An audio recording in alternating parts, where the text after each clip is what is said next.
الله ربي والإسلام ديني ومحمدا رسول الله. Rugi yang gak mau hadir hari ini, rugi. Belum tentu bisa melihat saya live begini. Mungkin selama ini cuma lihat saya di TV kan.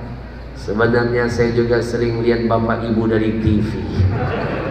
Maka malam ini saya titipkan pesan indah. Apa pesannya?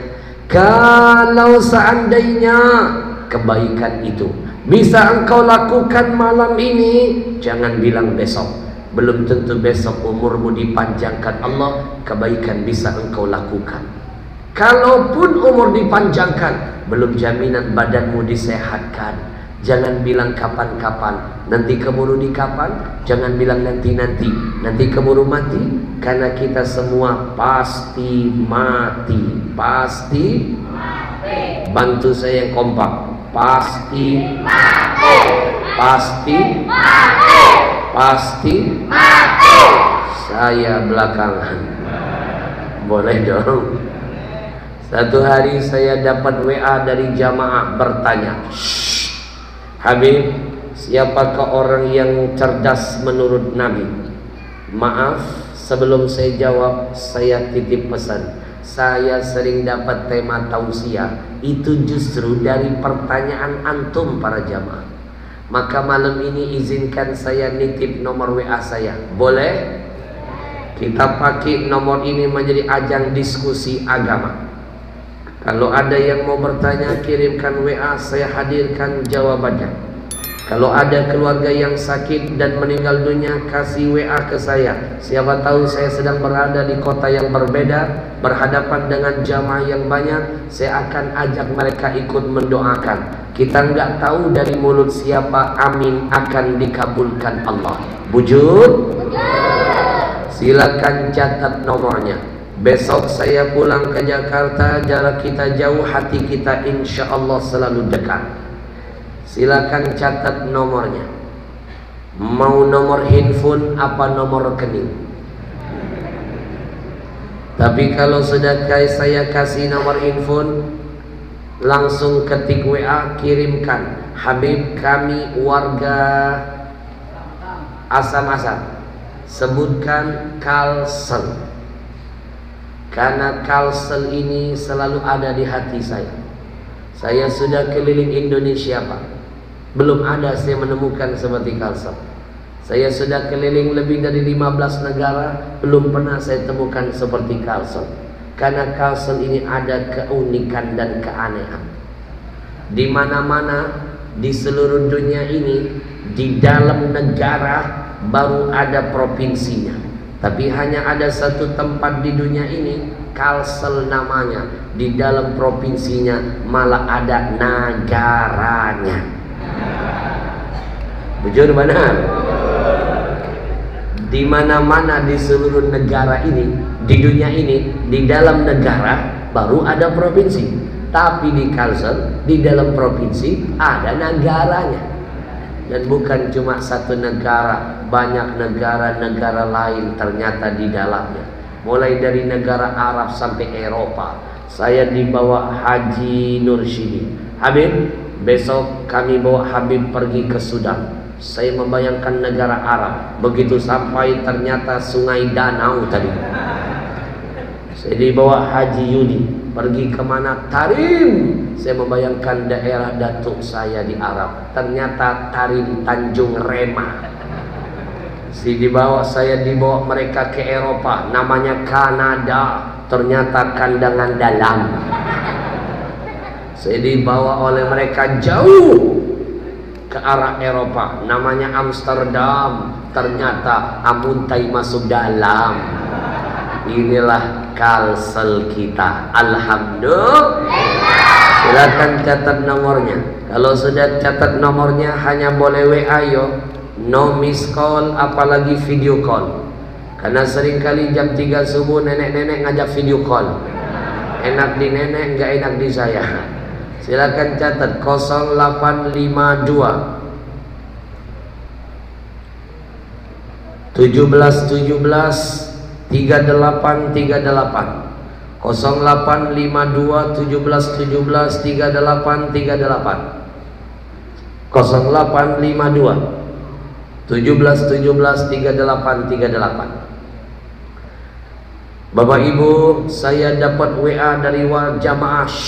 Habib, siapa orang yang cerdas? Saya hadirkan jawabannya.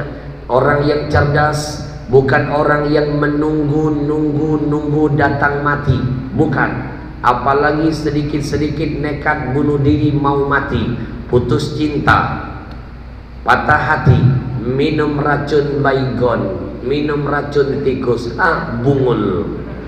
Dia pikir dengan bunuh diri selesai masalahnya. Kada, dia malah menciptakan masalah yang besar. Neraka jahanam jadi tempat kembalinya. Di Palembang ada kasus wanita cantik bunuh diri terjun dari jembatan Ampera, loncat ke Sungai Musi yang dalam deras arusnya. Kenapa? Karena dia ditinggal pergi calon mempelai laki-lakinya. Undangan sudah ditebar, catering sudah dibayar, gedung sudah disewa. Dia patah hati, putus cinta. Lelaki calon mempelainya meninggalkannya. Dia memilih bunuh diri, terjun dari jembatan yang tinggi, loncat ke sungai. Mati. Di Jawa ada pemilihan kepala desa. Ada yang kalah, tidak siap menerima kenyataan. Dia gantung diri, ambil tali, dia ikat di pohon, dia loncat, keletuk, tidak mati. Kenapa? Karena dia mengikat talinya di perut, bukan di leher. Gimana mau mati? Ketangkep basah warga. Abang lagi ngapain? Bunuh diri saya. Kalau mau bunuh diri, ngikat talinya di leher dong, jangan di perut. Apa jawabnya? Sudah saya coba di leher, sakit tahu. Siapa orang yang cerdas? Bukan menunggu mati. Orang cerdas itu, kata Nabi, dia bertanya-tanya selalu dalam hati, amal apa yang sudah dia siapkan untuk menjemput mati.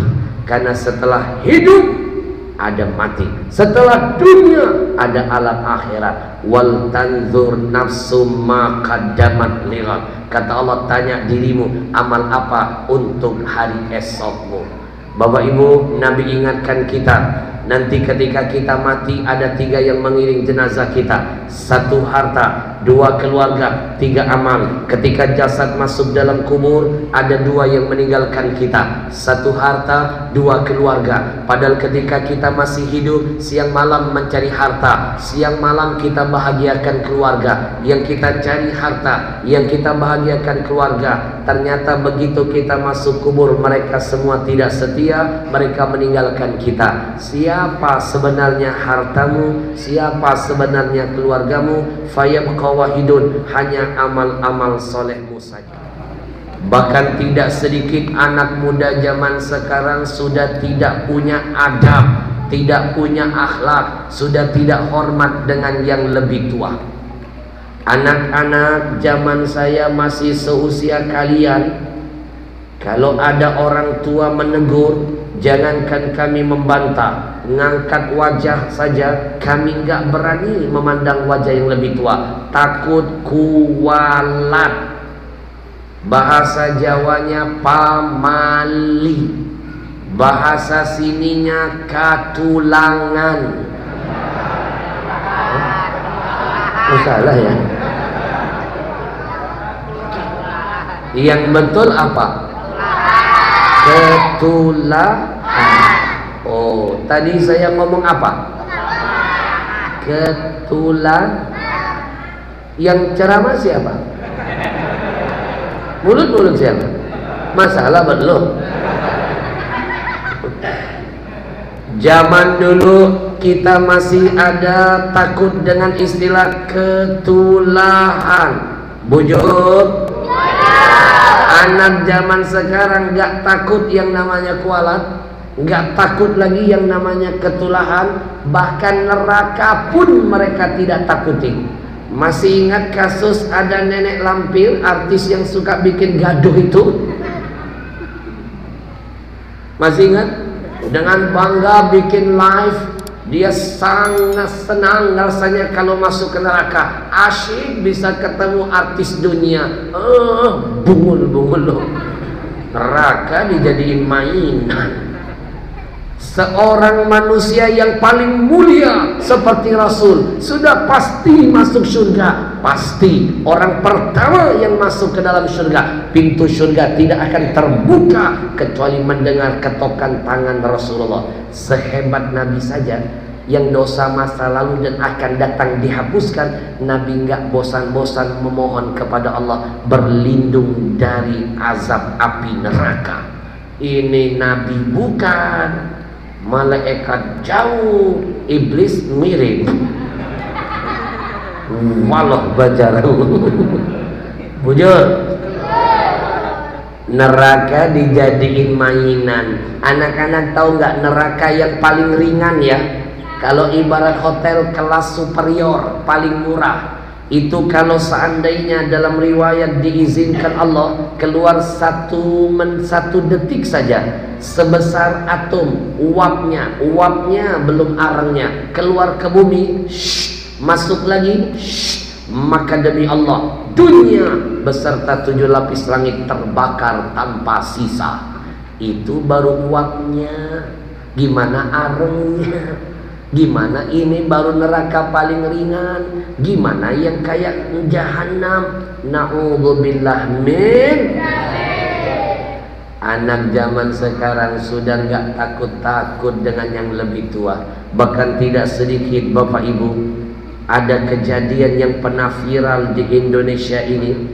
Anak remaja pakai seragam pramuka, mereka naik motor, berhenti di pinggir jalan, ketemu seorang nenek tua. Si nenek bukan ditolong, bukan dihantarkan pulang, yang ada si nenek malah ditendang. Terjatuh si nenek, menangis kesakitan, berlari ketakutan. Bapak Ibu, nonton gak video viral yang memalukan dan memilukan ini? Nonton? Yang kompak nonton? Malam ini saya bersumpah, saya Ahmad Al-Habsyi bersumpah demi Allah, video yang memalukan dan memilukan yang tadi Bapak Ibu tonton, yang menceritakan anak remaja sekarang yang menendang nenek-nenek, itu kejadian sebenarnya di depan mata saya. Makanya saya bisa bercerita di depan mata saya, di depan mata saya. Tapi saya nggak bisa menyelamatkan si nenek karena kejadiannya secepat kilat. Saya hanya bisa mengusap dada, mengutuk perbuatan mereka semua. Saya hanya bisa menangis saja di depan mata saya, Pak, di depan mata saya. Saya kan lagi buka TV, ada berita itu. Saya kan lagi buka TV, ada berita itu. Bukankah itu sama saja di depan mata? Adakah yang salah ceramah saya ini? Habib dilawan. Apa saja yang Allah kasih buat Nabi yang tidak Allah kasih buat Nabi-Nabi lain. Satu hari bainama Jibril indama Jibril qa'idun indan Nabi.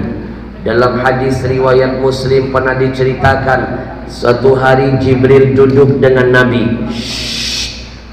Sami'a naqidan min fawqihi. Tiba-tiba Jibril mendengar ada pintu langit terbuka. Pintu langit terbuka.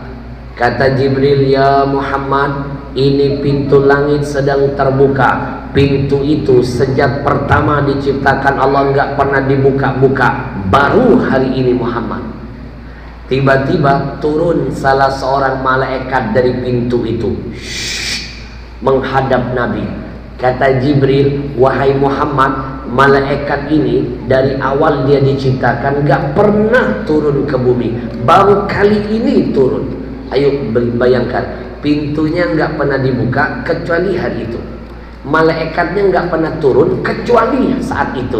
Berarti ada paket istimewa yang akan diberikan yang diberikan Allah buat Nabi. Malaikat tadi memberikan salam lalu berkata, "Ya Muhammad, abshir binurain." Bergembiralah engkau Muhammad dengan 2 cahaya ini. Ini paket khusus dari Allah buat Nabi. Utitahuma lam yu'tahuma nabiyyun qabla. 2 paket ini, 2 cahaya ini diberikan Allah hanya buat kamu dan tidak pernah nabi-nabi lain mendapatkannya. Apa 2 cahaya ini? Salah satu saja malam ini saya bocorkan, biar penasaran. Apa? Satu di antara 2 kata Nabi, kata malaikat, Al-Khawatim Suratil Baqarah, 2 ayat terakhir dari surah Al-Baqarah. Itu hadiah terindah dari Allah buat Nabi dan buat kita umatnya.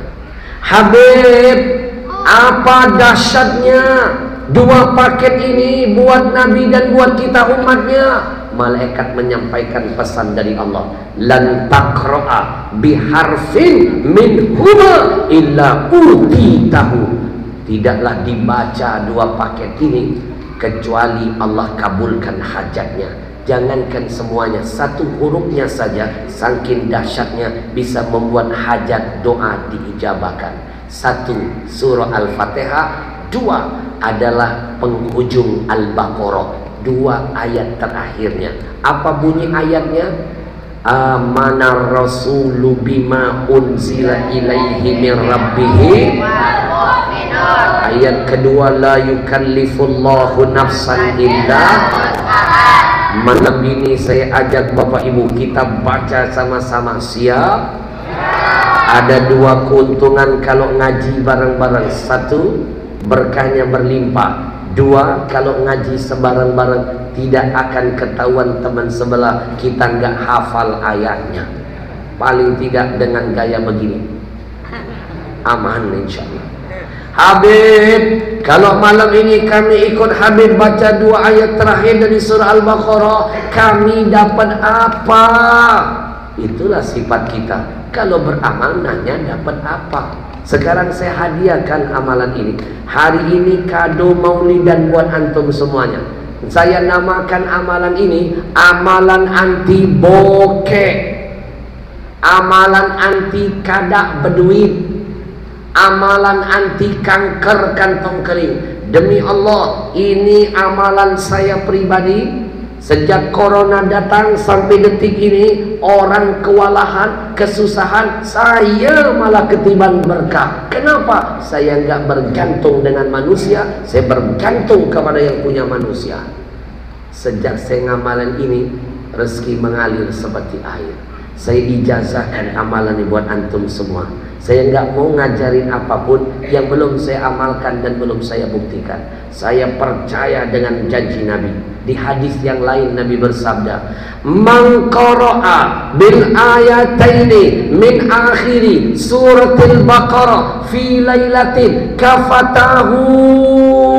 Kata Nabi, barang siapa yang membaca 2 ayat terakhir dari surah Al-Baqarah setiap malamnya, dipastikan hidupnya serba berkecukupan. Beli mobil cukup, beli rumah cukup, mau haji umrah cukup. Bapak Ibu jangan minta kepada Allah jadi orang kaya, salah. Minta dicukupkan.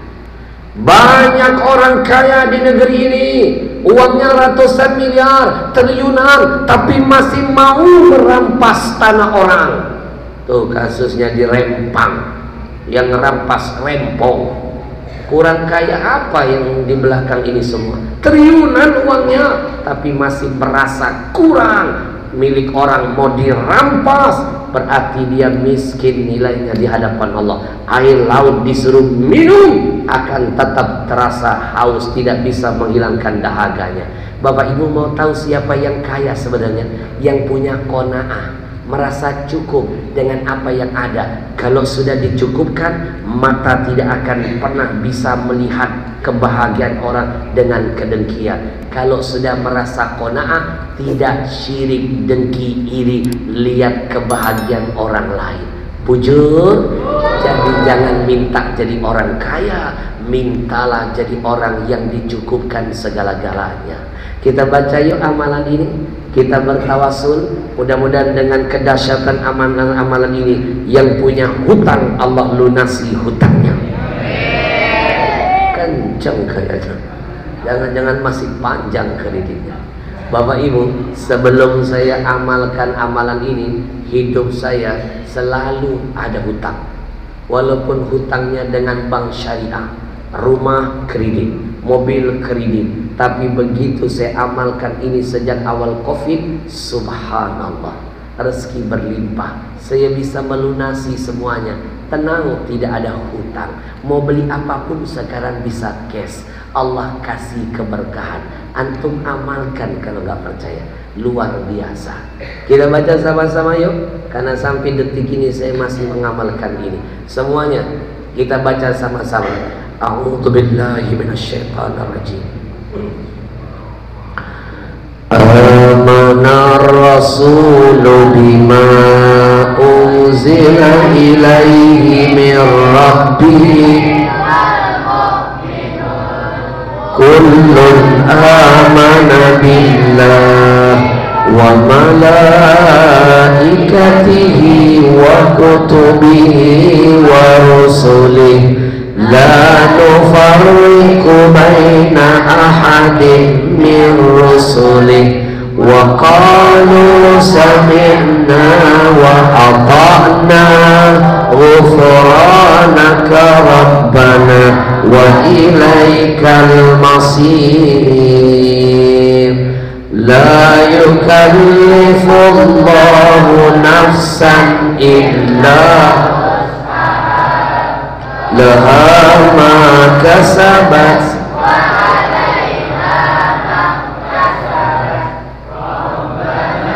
la tu'akhidna in nasina aw akhtana rabbana wa la tahmil alaina isra kama hamaltahu ala alladhina min qablina rabbana wa la tuhammilna ma la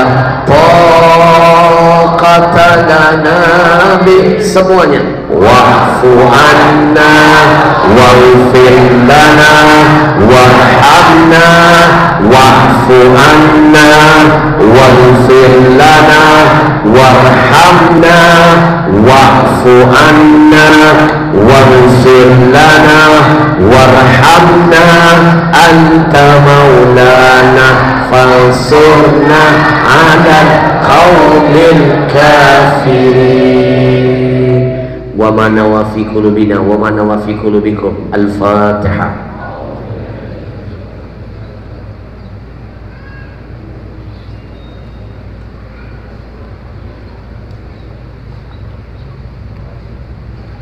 Singkat padat episode terakhir, 1 jam tanpa terasa.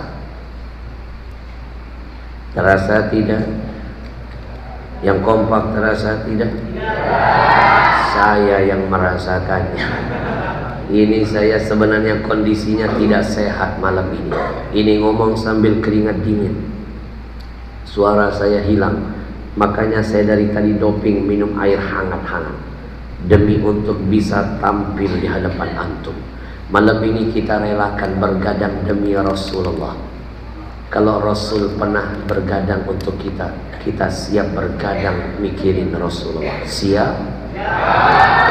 Bapak Ibu, sebelum saya ijazahkan amalan kedua,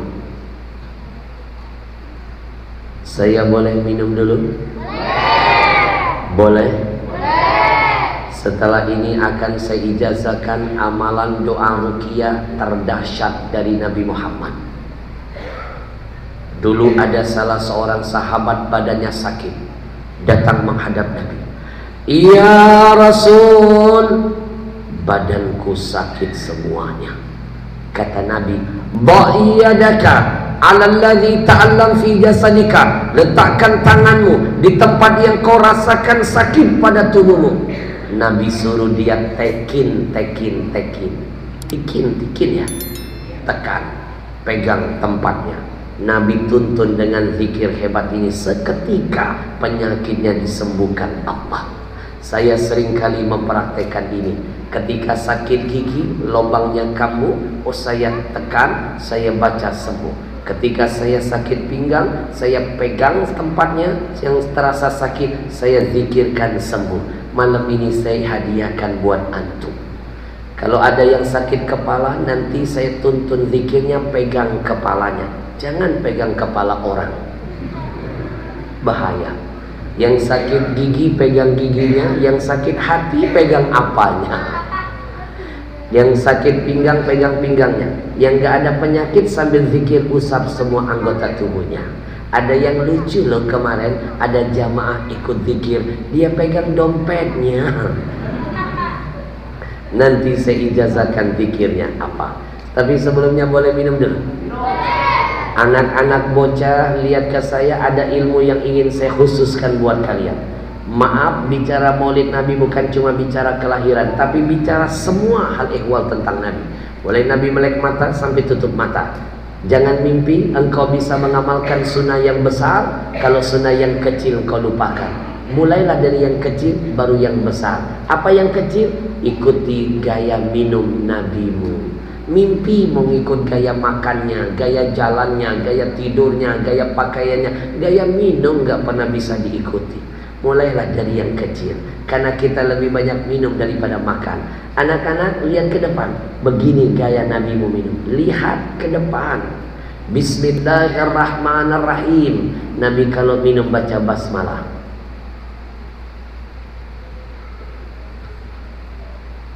Alhamdulillah.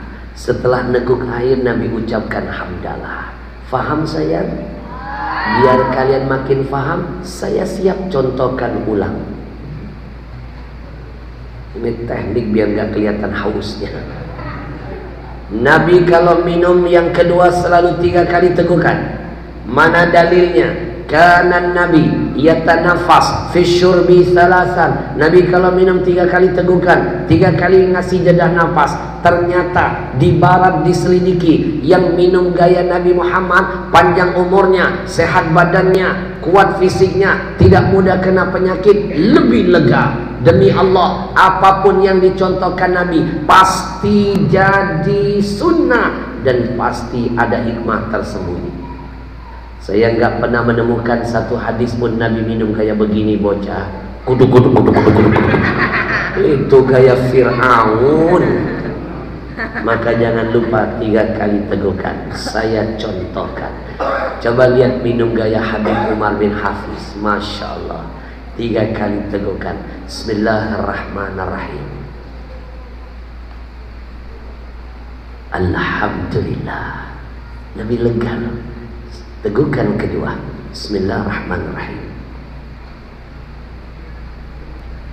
Alhamdulillah. Tegukan ketiga. Ada bocah sampai ngiler. Bismillahirrahmanirrahim. Alhamdulillah. Emang beda ya. Kalau minumannya terasa sehat itu beda. Bapak Ibu, kemana-mana saya keliling Indonesia, saya bawa gerbong, saya bawa asisten-asisten. Salah satunya asisten saya yang langsing ini. Tolong jawab jujur, jangan ada dusta di antara kita. Asisten saya ini langsingkah atau langsungkah? Walaupun asisten saya gemuk, saya percaya insya Allah dosanya kurus. Ayo, lebih baik mana? Badan kurus tapi dosa gemuk, atau badan gemuk dosa kurus? Gimana nggak kurus dosa makhluk ini? 24 jam nempel terus dengan saya. Di mana ada saya, di situ ada makhluk ini. Kemana-mana saya pasti pergi ke tempat yang baik. Nggak pernah saya bawa ke diskotik. Malam ini saya ajak dia masuk ke masjid. Bukankah kata Nabi, khairul bilad masajiduha, sebaik-baik tempat adalah masjid.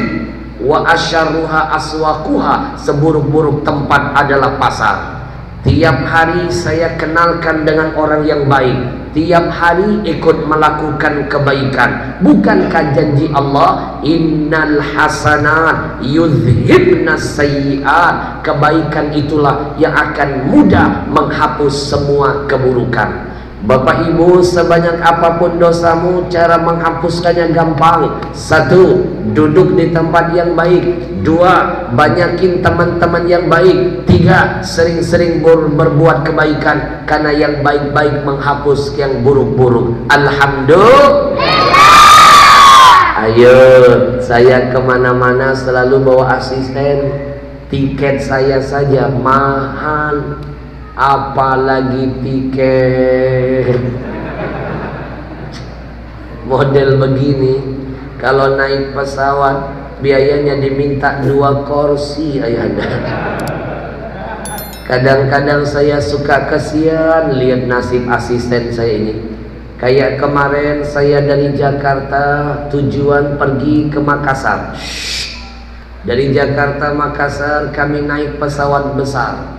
Tapi dari Makassar kami ke Kolaka Utara, kami naik pesawat transit. Di mana-mana yang namanya pesawat transit itu pasti kecil ukuran pesawatnya. Kalau sudah kecil pesawatnya, pasti sempit kursi di dalamnya. Bapak Ibu bisa bayangkan bagaimana penderitaan makhluk ini. Dia duduk di kursi terjepit dan terhimpit. Untung waktu itu ada seorang pramugari yang berbaik hati. Pramugari melihat lalu nggak tega dan menawarkan solusi. Pramugari berkata, "Abang, kalau seandainya abang susah duduk di kursi yang sempit ini, bolehkah kami tawarkan solusi buat abang? Abang kami bagasikan saja." Untung asisten saya lebih cerdas dari pramugari. Dia jawab solusi pramugari dengan meminjam bahasa iklan yang sedang ngetop di TV. Apa kata dia? Solusi buat elu, masalah buat gue.